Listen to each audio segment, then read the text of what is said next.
So, mga kapatid, kayo ba ay naniniwala may magandang plano ang Diyos? At nasa Kanya ang lahat ng karunungan para matupad ito. At gumagawa siya lahat ng paraan para mangyari yung ating mga magagandang inaasahan. Ngunit sa umagang ito ay mabigyan tayo ng patnubay at karunungan ng Diyos upang ang mga sagabal patungo sa Promised Land. Alam niyo po ba yung Promised Land? Makita natin, hindi ito ay smooth journey. Ito ay may mga obstacles, may mga sagabal. At sa hapong ito, ay paano natin i-handle ang mga pagsubok at sitwasyon para hindi tayo mapigilan na matupad yung napakagandang plano ng Diyos sa ating buhay. Kaya ang title natin sa araw na ito ay Slowly but Surely. Meron po tayong kasabihang mga Pilipino. Ang taong nagmamadali, kung matinik ay malalim. Meron ba kayong kilalang taong lagi na lang nagmamadali? Sa kilos, sa pagpasok sa kung saan-saan, lalo na sa pagsasalita. So, di baling, ano ba sa Tagalog ang hindi nagmamadali? Mahinahon, medyo mabagal, pero sigurado. Kasi nga, nagmamadali ka, pero lalong napapatagal kasi may mga nangyayaring aberya, di ba?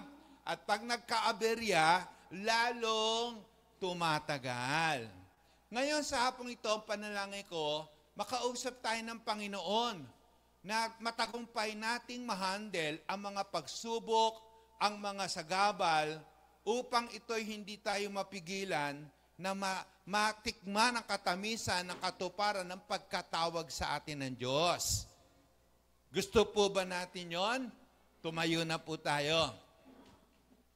Narito po ang sikreto at ipapahayag po sa atin ni Santiago or in English, James. Dapat yan, Jaime. Pero sila nagpasya gawing Santiago.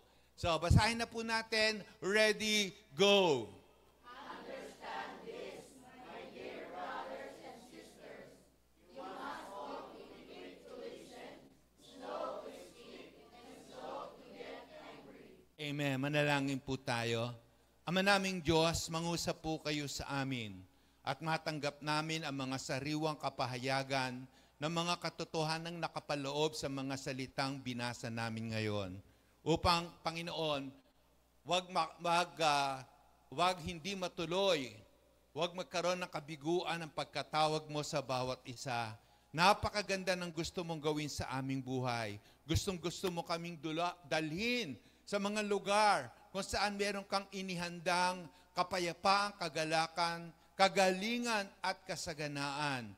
Na sa pamamagitan ng binasa namin, O Diyos, ay talagang maharap namin ng may patnubay mo, na may katiyakan, O Diyos, ng katagumpayan ang lahat ng ito sa pamamagitan ng mga nakapaloob na katotohanan sa iyong mga salita. Ito po ang aming dalangin sa pangalan ng aming Panginoong Hesus. Amen. Ang taong nagmamadali ay kung matinik ay malalim. Alam niyo mga kapatid, kaya to sinabi ni James o ni Santiago, gustong-gusto ni Santiago na matupad kung ano man yung inihanda ng Diyos sa buhay ng bawat isa sa atin. Lalo na ang ating mga mahal sa buhay. Ngayon, gusto kong ipakita sa inyo na kahit na walang imposible sa Diyos, meron bang mahirap sa Diyos? Meron bang hindi magagawa ang Diyos? Pero naniniwala ba kayo na kahit makapangyarihan ng Diyos natin, may possibility pa rin na hindi tayo makapasok sa kaganapan at katuparan ng pagkatawag niya sa atin? Pakisabi sa katabi mo, hindi mangyayari yun sa'yo. May papakita ko sa inyong isang tao. Grabe ito sa kasikatan pagdating sa pananampalataya. Grabe ito sa pagsunod at paglilingkod sa Diyos. Matindi ang taong to, kilalang-kilala nyo to. Subalit, hindi po siya nakapasok sa promised land. O, di ba? Hindi pala guarantee na tayo ay matagal na sa Lord, ay meron na tayong katiyakan na makapasok tayo sa promised land. Hindi katiyakan na araw-araw, ikaw ay may kasipagan, may katyagaan sa pagpupuri, pagsamba at paglilingkod sa Diyos, ay meron ng kasiguraduhan na hindi na natin, hindi tayo mabibigo sa mga pagsubok. Ito po ang tao na yan. Ito po hindi ko na masyadong babasahin, kasi medyo mahaba. Pero makita niyo po dito, kung pwede niyong basahin habang nakaupo po kayo, ay nagkaroon ng matinding kakulangan sa tubig at walang mainom ang mga Israelitang inilabas sa Ehipto. At sa mahabang panahon ng kanilang paglalakbay, sila ay nauhaw. Subalit wala silang mainom na tubig. At ito po ay pangalawang beses na. Sa unang beses ay nagtagumpay sila na sila'y makainom ng masaganang tubig, pati ang kanilang mga hayop at alaga. At sa pagkakataong ito, naulit na naman. Wala na naman silang mainom. At ang mga tao parang nagagalit na at gusto nang batuhin si Moses at si Aaron. At si Moses, medyo talagang na siya, nahihirapan na siya. At ano ang ginawa ni Moses? Nagpunta sa Diyos. Kapag nahihirapan ka na, pumunta ka na sa Diyos. Huwag mong tagalin pag nai-stress ka, nadidepress ka, at parang nabibigatan ka na. Huwag mo nang patagalin, pumunta ka na agad sa Diyos. Magpakumbaba tayo at sigurado tutulungan tayo ng Panginoon. Nakakatuwa, no? Alam niyo ba ang mga problema talagang blessing? Ang mga problema, kakulangan, pangangailangan, yan ang magpapalalim sa atin sa pagdepende sa Diyos. Yan ang maglalapit sa atin sa Diyos na buhay. Yan ang magpapalalim sa atin sa pagkakilala sa Diyos. Sapagkat sa panahon ng kahirapan, doon mo makikita ang katapatan ng Diyos. Sa panahon ng kakulungan, dito makikita ang kasaganaan ng biyaya ng Diyos. At nung lumapit si Moses, ano ang sabi ng Diyos kay Moses? Moses, dalhin mo yan tungkod ko. Pumunta ka sa isang bato. At pagkatapos sabihin mo lang na lumabas ang tubig at lalabas yun. Isama mo si Aaron at papuntahin mo yung mga tao sa malaking bato na ito. Kaya tinipon ni Moses at Aaron sa harap ng malaking bato ang buong bayan. Sinabi niya, makinig kayo mga mapanghimagsik. Gusto ba ninyo magpabukal pa kami ng tubig mula sa batong ito? At talagang malaking himala yun. Isang malaking bato yun. Pero doon aagos ang masaganang tubig. Sapagkat sa Diyos ay walang imposible. Sa Diyos ay walang mahirap. Magagawa ng Diyos ang lahat ng bagay. Nilikha niya ang lahat ng bagay mula sa He created everything out of nothing. Kaya kahit walang-wala ka, magkakaroon ka ng maraming bagay. Kaya tandaan mo, meron kang Diyos na naghihimala. Huwag mong sasabihin pag wala kang pera, hindi ka na magtatagumpay. Hindi mo na mapapag-aral ang anak mo. Hindi ka na makakabili ng mahalagang bagay. Dito mo makikita, kahit walang-wala ka, magkakaroon ka ng maraming pagpapala dahil meron tayong Diyos na buhay. Ngayon, dumating na sila sa malaking bato. Eto na. Sabi ni Moses. Pagkasabi noon, 2 ulit na pinalo ni Moses ang bato sa pamamagitan ng tungkod. Biglang, Asan ba ang tungkod? Teka, kukuha ko tungkod. Ay, hindi tungkod yan. Ito na lang. Pinukpok niya ng buong lakas yung bato. At pagkatapos lumabas, umagos ang napakasaganang tubig kung saan nakainom ang mga tao pati ang kanilang mga alagang hayop. Take note ha, ilang mga tao to na nakainom? Hulaan nyo. 100,000? 1,000,000? Ang sabi ng mga scholars, kulang-kulang 2,000,000. Ang daming tubig ang kailangan nila. Hindi pa kasama ang mga alaga. Sa makatwid, ilog itong inilabas ng bato. Grabing himala talaga to, no? Kapag pinili ka ng Diyos at sumampalataya ka, grabing himala ang gagawin ng Diyos sa buhay mo para matupad ang pagkatawag sa iyo at makapasok ka sa promised land. Gagawin ng Diyos ang lahat para matupad lang yung plano niya sa iyo. Alam ng Diyos ang plano niya at alam niya kung paano niya to tutuparin. At hindi siya mapapigalan ng kung ano paman, ng kung anong bato at kung anong sagabal. Wala! Pagkatapos nakainom, ngunit, sabihin niyo, ngunit. Eto na. Pag merong ngunit sa Bible, nako, tandaan nyo na kung ano ibig sabihin yun. Medyo may pahiwatig yun, may warning yun. Para maiwasan natin, para hindi mangyari sa atin, para ang magagandang bagay lang ang matutupad sa atin. Ngunit, sabihin nga ulit natin, ngunit. Ayan.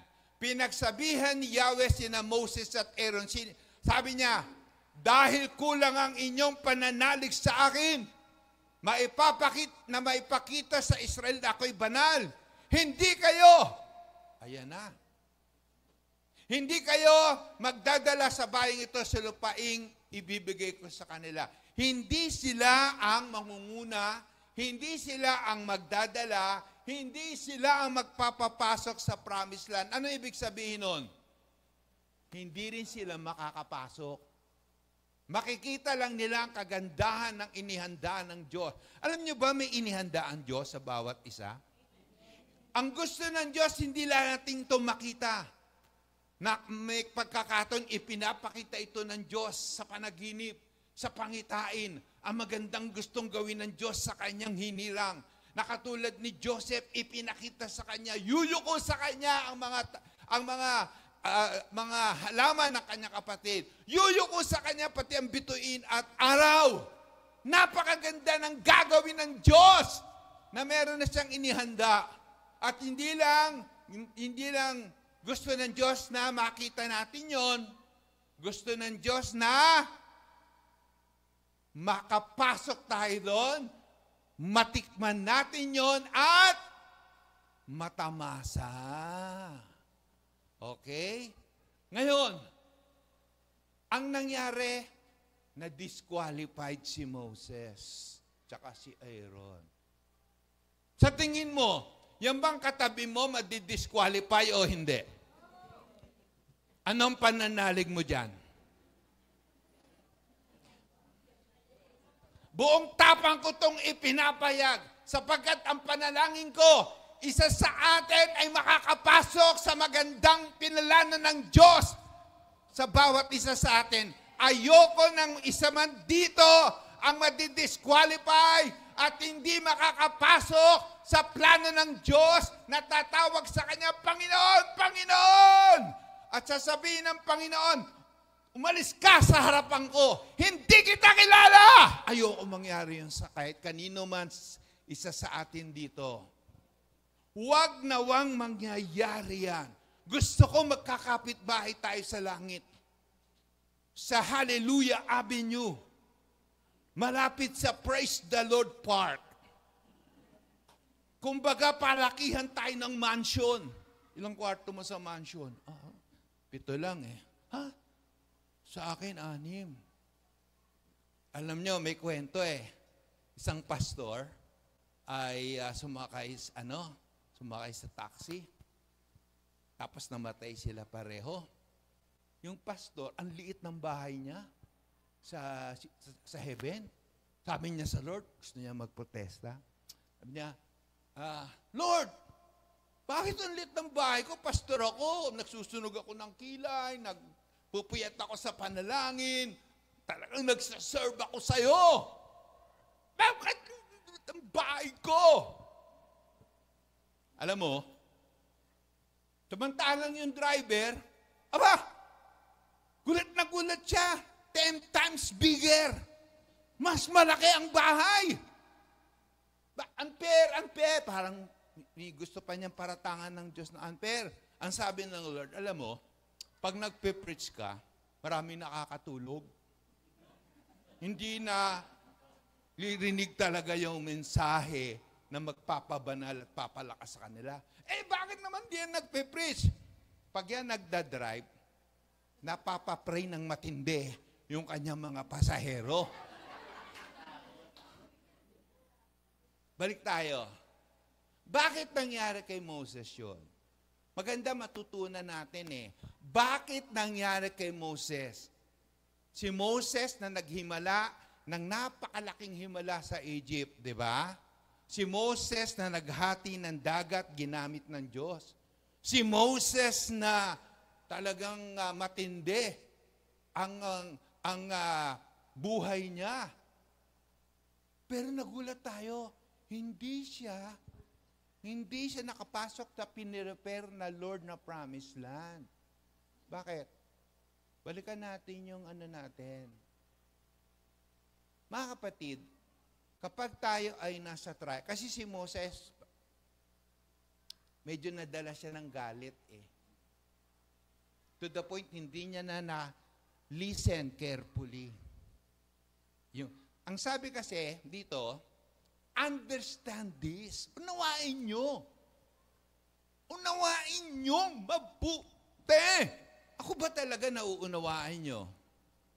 Pakitanong nga yung katabi mo, nauunawaan mo ba talaga si pastor? Kasi nalungkot ako isang beses, may tinanong ako kung meron siyang naunawaan sa sinabi ko, labas litid ko, talsikan laway ko. Walang naunawaan! Oh my God. Baka naman may bara sa tenga ng katabi mo. Tingnan mo. Wala naman. Understand this, please. Understand. Sa Tagalog, unawain. Sa Espanyol, comprehenso de entiende.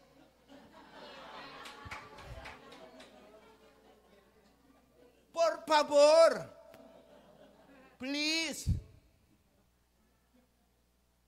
Kailangan quick to listen tayo. Mahalaga yung makarin. Kasi alam niyo, may mga nakatulala sa'yo, laki ng mata, di pala nakikinig. Yan yung mga matang yan. Pero hindi pala ako naririnig!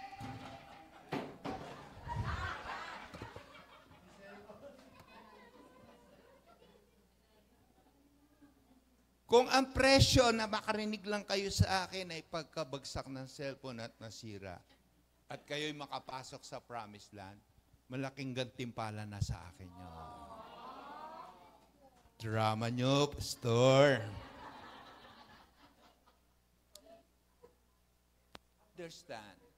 Si Moses, ang sabi ng Diyos, sabihin lang. Na ano nyo ba na... Ang sabi ng Diyos kay Moses, ang sabi diyan ay, magsalita ka sa bato. Ayan o, verse 8, ang linaw-linaw. Magsalita ka. Anong ginawa ni Moses? Ang sabi sa verse 11, 2 ulit niyang pinalo. Hindi ba narinig ni Moses yung instruction? Hindi ba niya naintindihan? Hindi ba niya natanggap yung instruction? Every time you come on Sunday to hear the Word of God, napakahalaga nun, mga kapatid. It will give us understanding and power to be strong, to be fulfilled, and to be victorious sa pagkatawag ng Diyos. Walang isa man dito na gusto ng Diyos mapahamak. Pero ang magpapahamak sa atin, mga kapatid, yung hindi nating lubusang maintindihan ang gustong sabihin ng Diyos. Ang sabi dito, sabihin lang, pero pinalo. Ang tanong, bakit kaya nagawa ni Moses yun? Sa tingin nyo, bakit? Nadala siya ng emotion. Ang tao, pag sobrang tindi ng emotion, hindi na makapakinig ng maayos yan. Na in love? Naranasin niyo ba ma-in-love na ma-in-love? Hindi na makarinig yan. Kasi ang naririnig niya na ano? Tibok ng puso. Yung ganito, oh.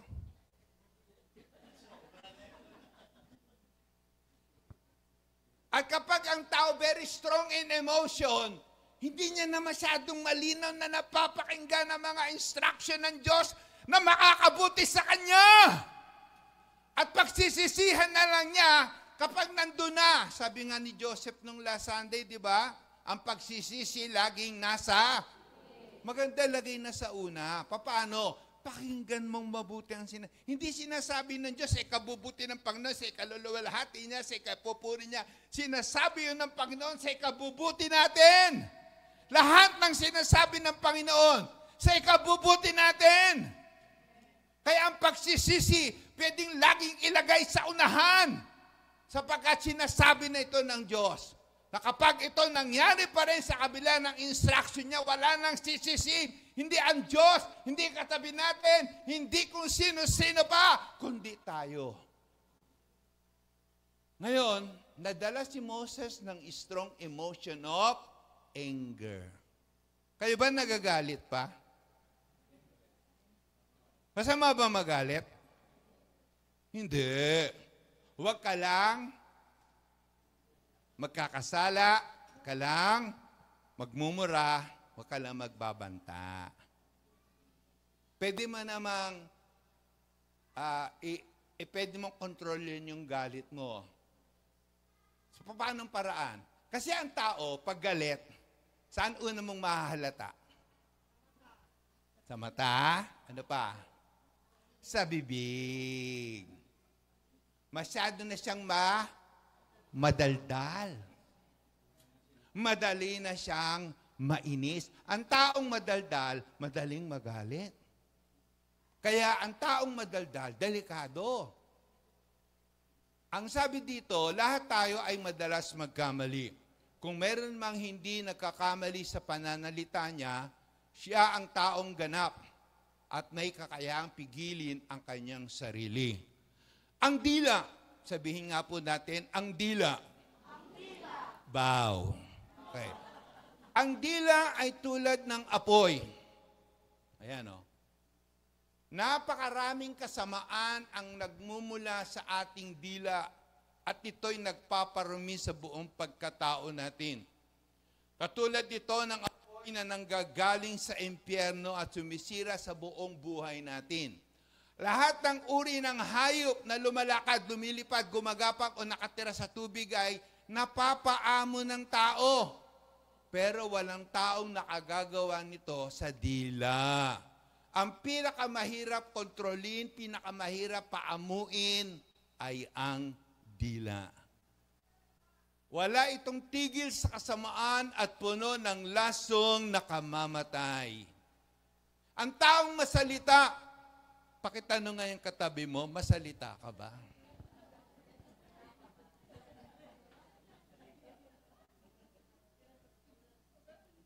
Ay madaling magkasala.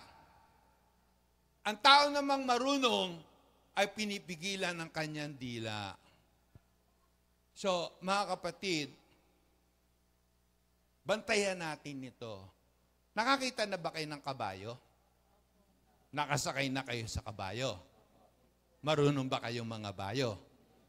Paano kontrolin ng kabayo kapag nakasakay? Gusto mo sa kaliwa, kaliwa. Gusto mo sa kanan, sa kanan. Nakasakay na kayo. Nakapagpatakbo na kayo. Saan kinokontrol ang kabayo? Sa tali. Sa mata ba? Tingnan nyo kung saan nilalagay yung pang-control. Dito. Tinatakpan pa nga yung mata eh. Walang silbi yung mata. Kahit may bangin yan, tatalon yan. Hindi niya sasabihin, amo, may bangin. Hindi. Nasa paghila yun ng bibig. Pag kinabig mo yung bibig sa kaliwa, kakaliwa yun. Pag kinabig mo yun sa kanan, kakanan yun.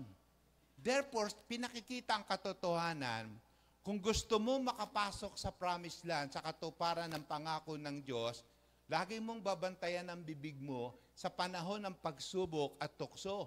Wag lalabas sa bibig mo, ay imposible yan, hindi ko kaya yan. Ay hindi mangyayari sa akin, mahina ako. Ako ang pinakamahina sa pamilya ko, sa tribo namin, kaya imposible magamit ako, maitili ng Panginoon at mapag-aral ko ang mga anak ko, mahihina ang ulo. Hindi sila makakatapos. Babantayan mo yung bibig mo sapagkat kung anong lumalabas sa bibig mo, yun ang mangyayari. Pag sinabi mo sa bibig mo, hindi na ako gagaling, mamamatay na akong tirik ang mata ko! Delikado. Huwag mo sasabihin yun. Huwag mo sasabihin sa anak mo, hindi ka na makakatapos, hanggang grade 3 ka lang! Papa, Mama, bakit? Ang hina ng ulo mo! Huwag mo sasabihin sa anak mo yun.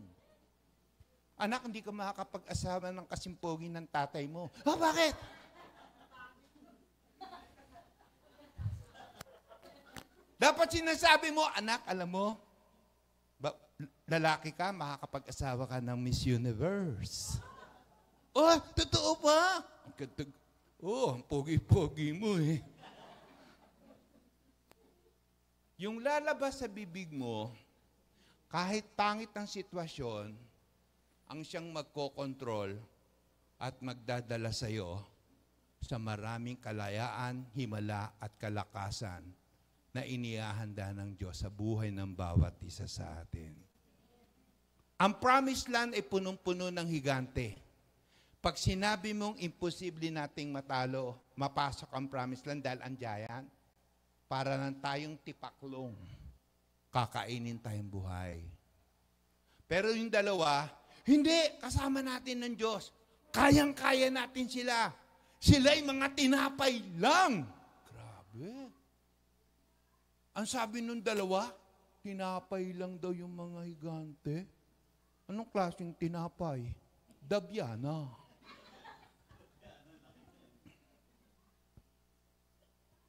Kung may nag-aakalang siya ay relihiyoso, pero hindi naman magawang pigilan ng dila niya, hindi naman magawang pigilan ng dila, walang silbi ang pagiging relihiyoso niya at niloloko lang niya kanyang sarili. Paano ba gaganda ang tabas ng ating dila? Hulaan niyo. Paano gaganda ang mga salitang lalabas sa bibig mo kahit napapaligiran ka na matitinding mga pagsubok, tukso, at hamon ng buhay?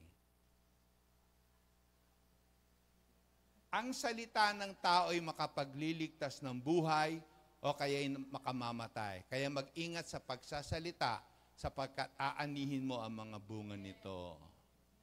Ito po, para maganda ang tabas ng ating dila at magpapabago sa ating mundo o sitwasyon, Matthew 12, verse 34. Sapagkat kung ano ang laman ng puso ng isang tao, ito ang lumalabas sa kanyang bibig.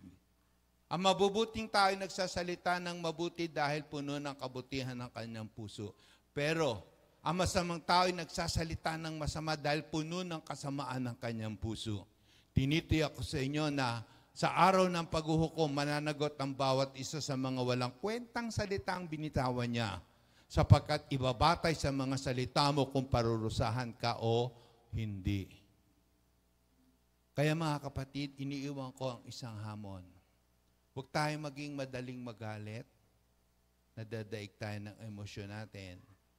To the point, yung ating pagsasalita, pagkilos, ay hindi na umaayon sa pagkatawag sa atin ng Diyos na siya ay maluwalhati. Upang matanggap natin ang inihanda ng Diyos sa atin, lagi nating bantayan ang ating bibig. Siguraduhin nating puno ng salita ng Diyos ang ating puso. Siguraduhin nating puno ng pananampalataya. Sapagkat kung ano ang laman ng puso, siyang lumalabas sa bibig. Ngayon, ang sabi di doon sa binasa natin, is slow to speak, quick to listen. Your output depends on our input. Parang sa computer, di ba?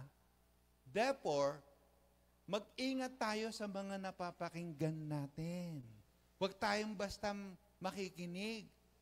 Ang sabi po, sa ating last slide, mapalad ang taong hindi nakikinig sa payo ng masama. So, ingat tayo, no? Kung alam natin yung tao hindi maganda ang reputasyon, pwede tayo sa kanya, makisama-sama or spend time with that person, pero maging maingat tayo sa sinasabi niya. Hindi nakikinig sa payo ng masama at hindi sumusunod sa masama nilang gawa. Halimbawa, hindi siya nakikisama sa mga kumukutya at hindi nakikisangkot sa gawing masama. Kanino tayo makikinig? Makinig ka to your pastoral leaders. Yan, kay Kuya Nap, sa akin, Mama Cynthia Rojas, Cynthia Merced, kay Cap. Si Cap, hindi ka niya papayuhan ng di maganda. Hindi sasabihin ni Cap sa'yo na na gato gawin mo.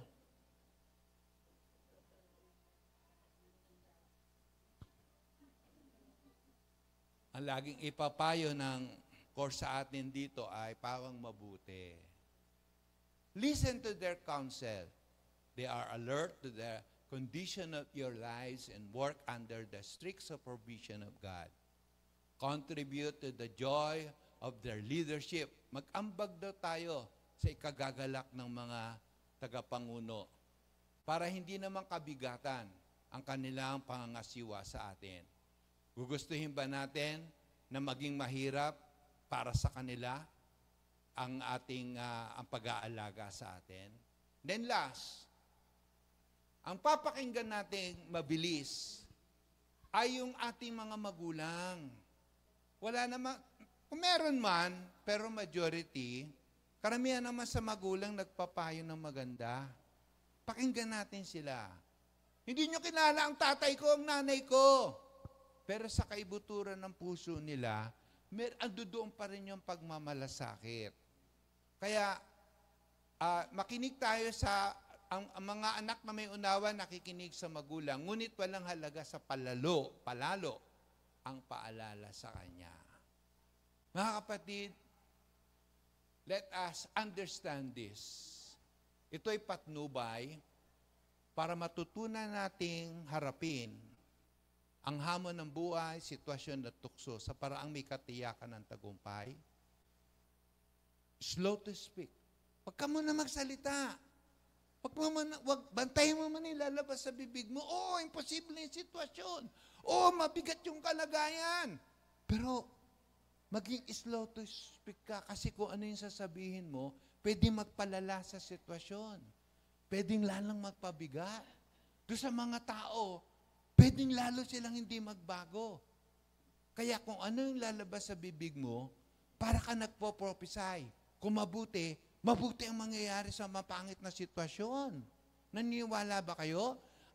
Walang kadiliman ng paligiran, walang laman, walang hugis. Pero ang lumabas sa bibig ng ating Amang Diyos, let there be light, at nalinagan ng kadiliman. At ang sabi pa nga doon ay mapuno, at napuno nga ang walang laman. At nagkahugis. Depende sa lalabas na magbibigay ng tagumpay at ng kabiguan. At nakinig ka munang mabuti. Huwag kang magsasalita agad. Ang mga madadaldal, maraming troubles tuloy ang nararanasan. Kaya pinakamahalaga, slow to speak, listen well, and then ang pinakaiwasan natin, huwag tayong magagalitin. Ngitian mo nga yung katabi mo. Sabihin mo, alam mo, mahal kita. Tumayo po tayo ngayon. Sa oras na ito, while the music is playing, the keyboard is playing a melody of worship song. Hayaan po natin, ilapit natin sa Diyos yung ating mga puso. Ito bang mga nakaraan, tayo pa ay madaling magalit? Ito bang mga nakaraan ay talagang pinakikinggan natin ang sinasabi ng Diyos? Ito bang mga nakaraan, maingat tayo sa pinakikinggan natin? Ito bang mga nakaraan, tayo ay hindi basta-basta nagsasalita, inuunawa natin kung ano yung makakatulong at yun ang sinasabi natin. At kung hindi rin naman maganda, hindi na natin sasabihin. Humingi tayo ngayon ng biyaya sa Diyos na patuloy na mabago ang ating mga dila na napakaliit ngunit napakalaking kasiraan at kapahamakan ang pwedeng idulot nito sa buhay ng bawat isa sa atin. To the point na maaring hindi pa tayo makapasok sa inihanda ng Diyos. Pero hindi yun ang kanyang kalooban. Napakaganda ng gustong gawin ng Diyos sa ating buhay. At gusto niyang hindi lang natin ito makita, kundi makapasok tayo. Ngunit maging marunong tayo sa bawat sitwasyon.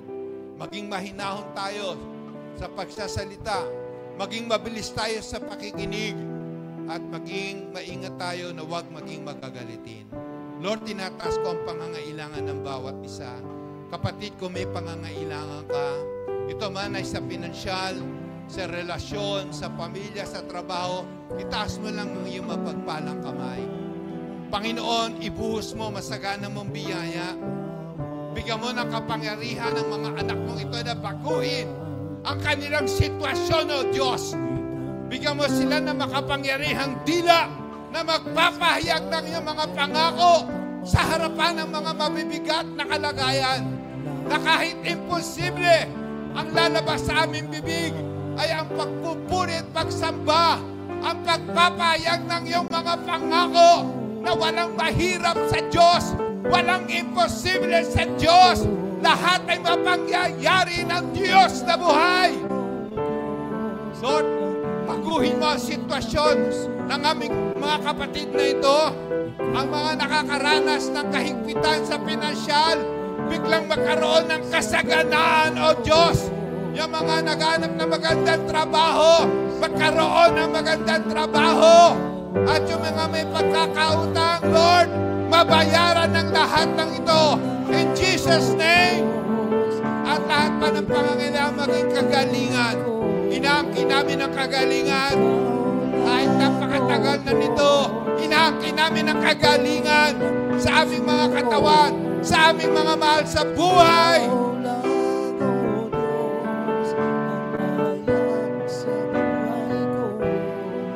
Ikaw lang, O Diyos, ikaw lang. Kaya't ikaw lang, O Diyos, ang pupurihin ng piling ko. Ikaw lang, O Diyos, ang pupurihin ng puso ko. ikaw lang, O Diyos, O Diyos, ang mahayag sa buhay ko. For the last time, ipahayag natin na Diyos lamang Kaya't ikaw lang, O Diyos, ang pupurihin at tinig ko. Ikaw lang, O Diyos, ang iibigin. puso ko. Ikaw lang, O Diyos, sa buhay ko.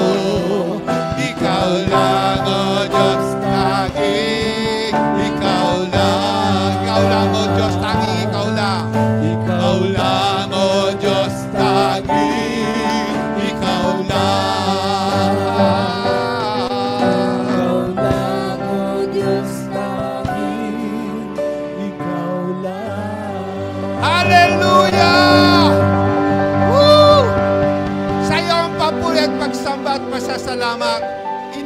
Inaangkinan namin, O Diyos, inaangkinan namin ang katuparan ng plano mo sa amin. In Jesus' name.